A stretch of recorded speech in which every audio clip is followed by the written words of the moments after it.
Hello guys, welcome to another section of Learning with Per Class.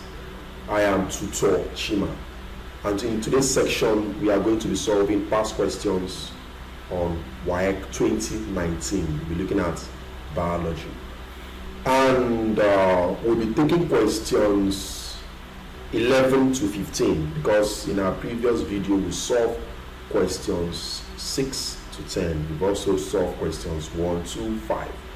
Now, before we proceed, students, do not forget, as always, to subscribe to our YouTube channel, like our videos, click on the notification bell. When you do so, you'll be the first to be notified each time we have a rich content like this on our channel, a content that will continue to develop your prowess in handling questions on what sciences and many other subjects which you are interested in learning. Now, do not forget to drop one or two comments on our comment section box. A comment can be a question. You can drop a comment after this video. It can be a question on one or two areas which you do not completely understand as a result of this video. Maybe you want me to throw more light or explain more. It can be on the previous video. Anyhow, just feel free to drop one or two comments or questions on our comment section box. Do not fear them. Do not forget to share our videos in order to reach as much views as possible. Okay, students, enough of the talking. Let us go straight to the business of today, which is to solve past questions on WAEC 2018 biology. So like I said, we'll be looking at questions 11 to 15. Now 11 says, which of the following structures would carry out respiration? Which of the following structures would carry out respiration? Is it a germinating cowpea? Is it a decolorized leaf? Is it a dry leaf? Is it a boiled cowpea? This question is very, very simple. Of course, you know it's a germinating cowpea because a decolorized leaf, if you look at it, you see that a decolorized leaf may be dying because such a leaf will not be able to carry out photosynthesis. It will be dying. A dry leaf may be dying of dehydration, and of course a boiled cowpea is dead already. Can you go and plant beans that you've cooked and expect it to germinate? No, it is dead. So I said that of all the options listed, only a germinating cowpea, that is beans, when you plant beans and it's growing, seems to be alive and carrying out metabolic activities such as growth. Also, respiration is highly essential for the metabolic activities to take place.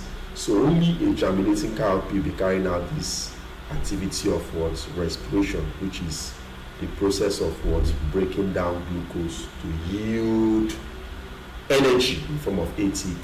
Respiration does not mean breathing in and breathing out. No, it's a process whereby glucose is broken down to yield ATP that we use for energy. It can be in the presence and in the absence of oxygen. Even in this case whereby a seed is germinating, in a germinating seed, they mostly respire anaerobically in the absence of what? Oxygen. So that was why I said respiration is a process whereby living organisms break down glucose to yield ATP, oxygen, which is used, ATP, that is energy rather, which is used for their activities. So only a germinating cowpea will be producing this energy because it will be using that energy to grow. The rest doesn't seem alive to me, so the best answer there is germinating cowpea. 12. Which of the following substances is not an excretory product in animals? I believe we've seen our answer. These questions are simple. Carbon dioxide, urea, sweat, oxygen. Animals highly need oxygen for respiration. Without oxygen, their cells will suffocate. So oxygen cannot be an excretory product.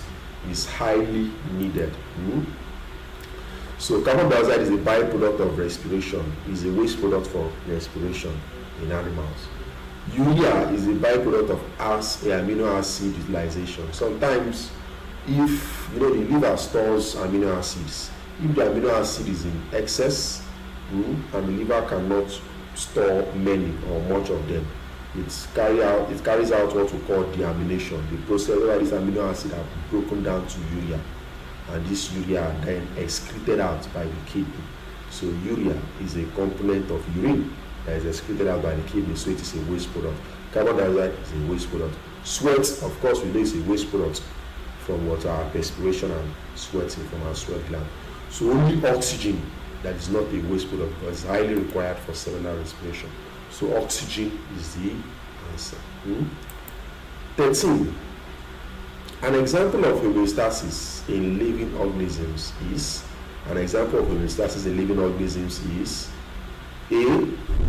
Is it cooling effects resulting from evaporation of water from the body surface? B. Is it root hairs of a plant growing towards a source of light? C. Is it changing of the body color of chameleon to match the color of foliage on which it is resting? C. D. Rather, is it the release of phosphorus into the phloem of a plant growing in a phosphorus deficient soil? So which of these is a homeostasis process? First of all, what is homeostasis? Homeostasis is the process by which a living organism maintains a steady internal environment. Process by which a living organism maintains a steady internal environment. It can be in two forms. One, the process by which living organisms maintain the level of water and salts or salt in their bodies, that's osmoregulation. And it can be the process by which living organisms remove metabolic waste products from their bodies, that's excretion. Let me give you an example of this osmoregulation. You know, sometimes, let's say you take in a full cup of water, or let's say you drink 1.5 liter of water, or so liters of water, and after 30 minutes, depending on the condition of the atmosphere, you might be pressed to go and urinate. Now, but in a hot sunny day whereby you are sweating, you will notice that you urinate less. Now, there's what we call selective reabsorption. If the kidney knows that, if the body knows or the brain knows that excreting much of this water will reduce the amount of water in your blood, selective reabsorption takes place in the kidney, whereby that water that should have been excreted out in the urine is now reabsorbed back into the bloodstream in order to maintain the osmotic pressure of the blood. That's to maintain the amount of water and solute in the blood. So that process is osmoregulation. But if the water in the kidney or in the body is in excess, or urea is in excess, what happened? They will be excreted out as waste product. That's excretion. So these two processes are known as, or processes rather, are known as homeostasis process. So they're asking us which of these now is an example. You see that cooling effect resulting from evaporation of water from the body surface will be the answer, because I said that cooling effect resulting from evaporation of water from the body surface is sweating. When you jog and run, you sweat. As you sweat, breeze blows on you and you become cool. So that water that comes out from your body in the form of sweat is needed for, one, removing waste product, and two, cooling your body temperature. So I said cooling effect resulting from evaporation of water from the body surface is sweating, which is a removal of waste products. Or metabolic waste products. So since sweating is removal of metabolic waste, and sweating results to cooling effects which result from evaporation, then the best answer for maintaining, or the best answer for an example of homeostasis process is number 1, or option A, which is cooling effects resulting from evaporation of water from the body surface. 14. Ultrafiltration in the kidney takes place in the renal vein. Is it the medulla? Is it the loop of Henle? Is it the Bowman's capsule? Ultrafiltration takes place in the glomerulus of the Bowman's capsule. Ultrafiltration is just the process whereby the kidney filters the blood and remove excess water and maybe urea and salt from it. That's ultrafiltration. It takes place in the uriniferous tubules of the kidney. The kidney has small cells that are in thousands or millions. They are known as uniferous tubules, or urinary tubules. They are known as urinary tubules, urinary tubules. And that's the urinary tubules. The first part is called the Bowman's capsule, or the Bowman's capsule. That is where filtration takes place, where that blood that is full of water or urea is filtered. And what happens? Water, salt, and urea passes through the Bowman's capsule of the urinary tubule, but heavier molecules like red blood cell, sugar, and so on cannot pass through. So we call that process ultrafiltration, and it takes place in the Bowman's capsule of the urinary tubule of the kidney. So the correct answer there is Bowman's capsule. 15. The thyroid gland is located at the base of the, is it the midbrain, is it the kidney, is it the neck, is it the liver? Let us look at the endocrine system. You can see the one that is located in the base of the hypothalamus. The hypothalamus is the base of the cerebrum. So the one that is located in the base of the hypothalamus is the pituitary gland. The one that is located in the base of the neck is the thyroid gland. I think we've seen our answer. So the thyroid gland is located in the base of the neck. You can see it here. Base of the neck, thyroid gland. Below it, you see the parathyroid gland. Then, on top of the kidneys, you see the adrenal gland. On top of the kidneys, close to the duodenum, you see the pancreas.